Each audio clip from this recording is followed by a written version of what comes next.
Yo, what's up, guys? Danyon Togia here, aka Zazu, Jaju, Salamayu. And today, I'm going to talk to you about the concept of counter jungling.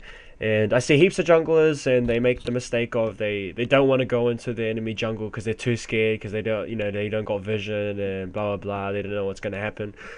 And so I thought I'd give you a bit of theory, okay, a bit of theory behind jungle, and then I got some examples at the end of this video. So let's get started. Counter jungling, what is it? In my opinion, counter jungling is just going into the enemy jungle and doing whatever. So you're kind of going into enemy territory. Okay, let's use the red pen. Okay, and let's say I'm Lee Sin and I'm over here, and I want to make a play, and I'm going into enemy territory. This is a really aggressive move. Counter jungling is a really aggressive move because you're invading into their. This is their part of the map, right? And you never know what can happen. Maybe the mid laner will come and give you a hiding with the enemy jungle. Maybe the bottom lane support roams up and gives you a stack, blah, blah, blah. So I think that's why people are so scared of counter jungling, because you don't know what's going to happen. But the only reason why you don't know what's going to happen is because you don't have enough experience with it. So this is what this lesson is about. When should you counter jungle? You should only counter jungle when you have advantageous resources for you versus them, which comes in a couple different forms, but the ones that I've suggested here is when you have a laner with you. Okay, so let's say that you killed mid laner, okay, the enemy mid laner, and then you and your mid laner roam into their jungle. At that particular point in time, the game literally, it's tilted in your favor, specifically for the fact that this mid laner is dead. Okay, so if you make a play with your mid lane and you go into their jungle, you can kind of, and you see that the bot lane is still there, top lane is still there, everyone's still in their proper positions, you can make better plays. You can make more aggressive plays because it's 2v1. When the jungle ganks top, let's say you're on this side of the map again, and the enemy jungle comes through here, and he makes a gank at top. It's not successful, or it is successful, doesn't really matter. But you have the position of the jungle, and you can guess, estimate the amount of time that he's going to be maybe in this jungle or this jungle, blah blah blah. But you know that he's not going to be in here because you literally just saw him top. So fucking he's not. You can take this, you can take this, you can get a ward here, you can get a ward here. While he's top, you can maybe gank bot because you know that he's not going to counter gank or anything. And then another advantageous resource for you versus them is when you can fight the enemy jungle. So let's say that you're Lee Sin versus a Mumu. Mumu. Blah, blah, blah. And you just finished red buff. Let's say you started red buff and he started over here. You can go and fight him level 2 because your level 2 is better than his level 2. So you have to make use of that time to make aggressive plays. And that comes in the form of counter jungling. So that's when you should do it, okay? When you have an advantageous resource for you. Why should you do it? You should do it because you need to make you need to make aggressive plays in order to win the game. Okay, you need to make aggressive moves, and counter jungling is a really aggressive move because you're going into their territory and you're taking vision of maybe this one. You're taking away gold. The thing is, okay, when you counter jungle creeps monsters, okay, first leave one of them. Okay, leave the little one up or whatever. But you have to think about it like this. Not only do you take this and this, and you get vision here. So let's say you got like, this is just pulling numbers out of my asshole, 200 gold from this and 200 gold from this, leaving the little one and leaving the little one here. Not only does that give you 400 gold or whatever, fuck, I'm just pulling these numbers out, but it takes away the opportunity for him to get that gold. So it puts you up and it puts the enemy down. So instead of it just being a net gain of 1, it's more like a net gain of 2. So that's why you should do it, okay? It's because it's an aggressive move and you need to make aggressive moves to win the game. But it needs to be calculated aggression. Don't fucking go and Mumu level 2 invade, or maybe try it out if you want to. See how it goes and then calibrate. But yeah, how should it be done? Exactly how I said before. It's really simple. First off, you have to make sure that you have the advantageous resource, okay? Before you go into the enemy jungle trying to make plays, you have to know that you are strong. You have the resource tilting in your favor, okay? The scales are tilting in your favor. Whether it's you have your laner with you, you're stronger than him, or the jungle is top side, just make sure that you do it, and then make sure that you have the resource, and then you just walk in. Just go in and take this, okay? Take this, whatever. Make sure you get vision. Vision here, vision here. Get the smite buff if you can.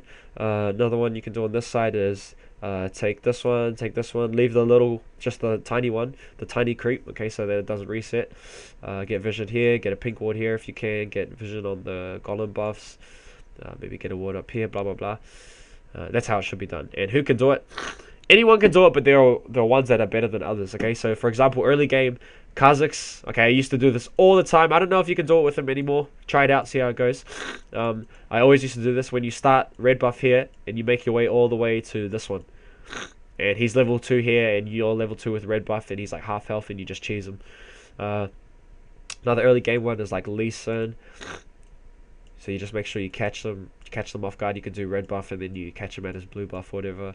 You can do, who else can you do? Evelyn, she's pretty good.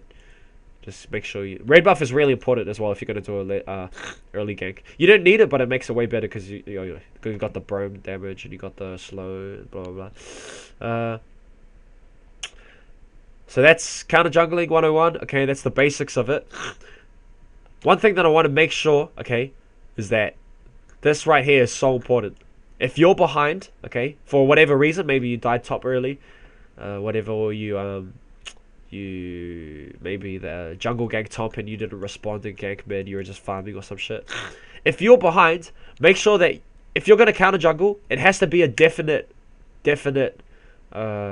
gain for you. You have to know that one of these things exists. Either he's top, your lane is with you or whatever. Because if you counter jungle by yourself from a behind position and the jungle comes in, he kills you, the mid laner collapses on you, you're literally out of the game. Okay, I'm fucking. I bullshit you not. This is so annoying and people make this mistake often, and the reason why I'm telling you now is because I made the mistake heaps. I would maybe do this, go top, I die, I feed this laner, so I'm behind, and then the jungle counter ganks and blah blah blah, and then I try and make another aggressive play and then I just die again. So literally at that point I'm out of the game. It's pretty much a 4v5, all you're going to do is ward up and provide utility, but make sure that if you're going to make plays from behind, like counter jungle, like take this and take this, make sure that you have a laner with you, or these things apply even when you're not behind. But when you are behind, you have to have one of these things no matter what, because if you get caught out, like I said, if you get caught slipping, you're freaking, it's 4v5 because you're just out of the game. Another thing, okay, that people especially new to jungle, they're really scared. They're so scared to go into the jungle and just fight their enemy jungler, blah blah blah. And the reason why they're scared is because they're not confident. The reason why they're not confident is because they don't have the knowledge and the experience to counter jungle in the first place. So first tip, if you're scared because it's like a fear, like the way I relate it is to, if you have played H1Z1, you drop into the town and then there's heaps of people there looking for their guns and stuff, and I was too scared to fight people. So to conquer whatever that fear, to get over it, I played 10 games where I literally just went right into the town and I started shooting people as much as I can and fighting, so I can get rid of the fear of trying to fight people. You need to get rid of that by just going straight into playing so aggressive. Even if you're a Mumu level 2, I don't know, who cares, just go balls deep aggressive and completely get rid of that fear. You just need instead of trying to run from it, you just run straight to it instead. Play 5 games where you just run straight into the blah blah blah. Not full retard, okay? Not level 2 tower dive, blah blah blah, Mumu. I mean like Lee Sin, pick Lee Sin and play some early aggression, okay? Try and fight the enemy jungle, and then if you make a mistake, make sure you learn from it, blah blah blah. And I think that's the majority of it. And the last thing you should know, okay, especially for counter jungling, is matchups. Like I said before, Kha'Zix and Lee Sin and Evelyn, these are good early game junglers that you can go into the enemy, maybe level 2, and you can fight them because their level 2 is real strong.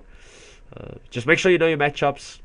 You know your matchups by more experience and watching YouTube videos and blah blah blah. So yeah. Yo, this is another cool little counter jungling clip that I did last night in a game, and every time I'm Nidalee, well, 90% of the time I'm Nidalee, I'll invade. So I go, I see he's fighting blue buff. So here I should have, to be honest, he's too high of a health to try and fight him. If we were to have a 1v1, it's not like I have a definite advantage. He's too high health. Maybe if he was around here, I could definitely go in. But at this point, in hindsight, I should have turned onto this and try and take in the little creeps over here, because they give heaps of XP and heaps of gold. But instead, Look, we're fighting and like kind of we're just like in between here. I make a mistake and so I'm fighting him now, but I'm in the range of blue buff. So look how much health blue buff takes off me. I took 3 hits from each. 3 hits from him, 3 hits from him, and now I'm down to this level. So in hindsight, I should have just tried to turn onto these little creeps. No, I don't give up though, because I'm fucking persistent, and he's here. I go around. I know he wants the blue buff. I see we're still like dancing around kind of thing. Keep in mind, while I'm doing this, I'm watching the lanes and I'm saying, if one comes, I'm out. Fuck that, I'm off. So they're all still in their lanes, so I'm keeping aware of that. Take the little creep. He wants this bad. As soon as I see that I'm like way higher health than him now, yeah, fuck blue buff. Never mind this one, just go straight onto him. So watch. I missed my cue because it was planned and because he's scripting. No, I suck. Kill him. And watch this. That's not even the most important part that I killed him. This is the most important part. I take his blue buff, so that's minus another X amount of points for him. And then look, I take his wolves. So in that, I took the little creeps, I took his blue buff, I took his wolves, and I got a kill. And now I know where his position is. Because if he doesn't come onto this side of the map, which he won't, there's no reason for him to be on this side of the map. He's going to be on this side. So I can tell mid laner and top laner to play safe because Udyr is on the top side of the map. Alrighty, so we just killed Cassidy mid lane. So we have an advantageous resource in the form of it's a 4v5 now. He's dead for about 15 seconds, so we can make use of that time. As you can see, his lifeless body face down on the ground. He's like reflecting on life. Like, what am I doing here? What am I doing in Summoner's Rift? Is there something more? Is Jesus real? I make use of this to go into the enemy jungle and make use of this time. First off, considering the fact that I gave him a hiding early game, as you can see by the last clip, because I went and gave him a stack over here. But second off, by the fact that I'm strong in that sense. I beat him, so I'm stronger than him, and then we just killed him, so it's a 4v5 now. So I go into his jungle, put a ward there, find out that it's gone, and I go take this one, whatever it's called. Now that might seem real simple, but the thought process behind it is important. This is just another little counter jungling clip that I got for you. I was versing a Quinn jungle, and I knew I could give her a hiding. At least like right now at level 2. So when I walked into this brush, she started walking away. So immediately I know that this brush is warded. And she's at a low enough health now that I want to fight her. If she was like a little bit more than this, maybe up here, I might not fight her. But this is low enough that I can do some good damage onto her. So I ward jump. I don't initiate with my Q, just in case she tries to dodge. But now I know she can't dodge when I'm this close. So I go in, get some damage, go back. And at this point, I'm like, okay, you have to judge this situation. I didn't burst her, and mid lane is going to come soon. You can just tell because he's pushed up and blah, blah, blah. So I looked over. He's coming, but he's only level 1, and he's low as health, so I can fight him as well. I just immediately decide to turn on him. So watch this. Turn. He flashed, no summoners, uses ignite. I tell him to come down, we can fight. So watch this.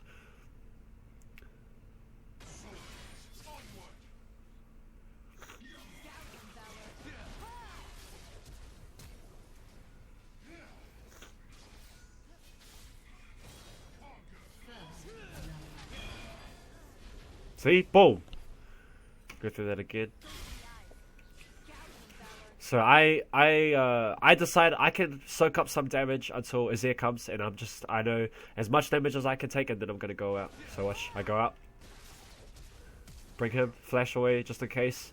He's fighting. I'm waiting for my cooldowns to come off. He's still level 1, so we got the advantage. He kills him. He's still got barrier. Go in. Blah blah blah. Pretty simple, mate.